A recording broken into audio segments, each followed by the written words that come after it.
Yadadri co operative credit society limited, Bhuvanagiri. ఈ సొసైటీకి సంబంధించిన 3వ సర్వసభ్య సమావేశం 3వ వార్షికోత్సవం సెప్టెంబర్ 13, 2025న భువనగిరిలోని Chanakya banquet hall, Jagdevpur X రోడ్లో అంగరంగ వైభవంగా జరిగింది. సందర్భంగా సొసైటీ చైర్మన్ పోల శ్రీనివాస్ మాట్లాడుతూ, కేవలం 2 ఏళ్లలోనే సొసైటీ 116.18 లక్షల రూపాయలు లావాదేవీలు మరియు 1350.60 లక్షల రూపాయలు డిపాజిట్లు సమీకరించినట్లు తెలిపారు.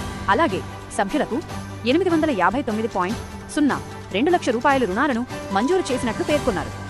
సొసైటీ ప్రారంభం నుంచే లాభాలు ఆర్జిస్తోందని, ప్రస్తుత సంవత్సరంలో 2.26 లక్షల రూపాయలు లాభం నమోదు చేసినట్లు వెల్లడించారు. సభ్యులకు ఆధునిక బ్యాంకింగ్ సేవలు అందించే లక్ష్యం. చీఫ్ ఎగ్జిక్యూటివ్ ఆఫీసర్ గోలనకొండ రాంబాబు మాట్లాడుతూ, సొసైటీ కార్యకలాపాలు ప్రస్తుతం యాదాద్రి, భువనగిరి, రంగారెడ్డి మరియు మేడ్చల్ మల్కాజిగిరి జిల్లాల్లో విస్తరించినట్లు తెలిపారు. త్వరలో ఉప్పల్, పీర్జాదిగూడ మరియు వనస్థలిపురంలో కొత్త శాఖలు ప్రారంభించనున్నట్లు పేర్కొన్నారు. ఈ కార్యక్రమంలో society vice chairman Pothamsetti Ravinder, డైరెక్టర్లు మరియు ఇతర సిబ్బంది పాల్గొన్నారు.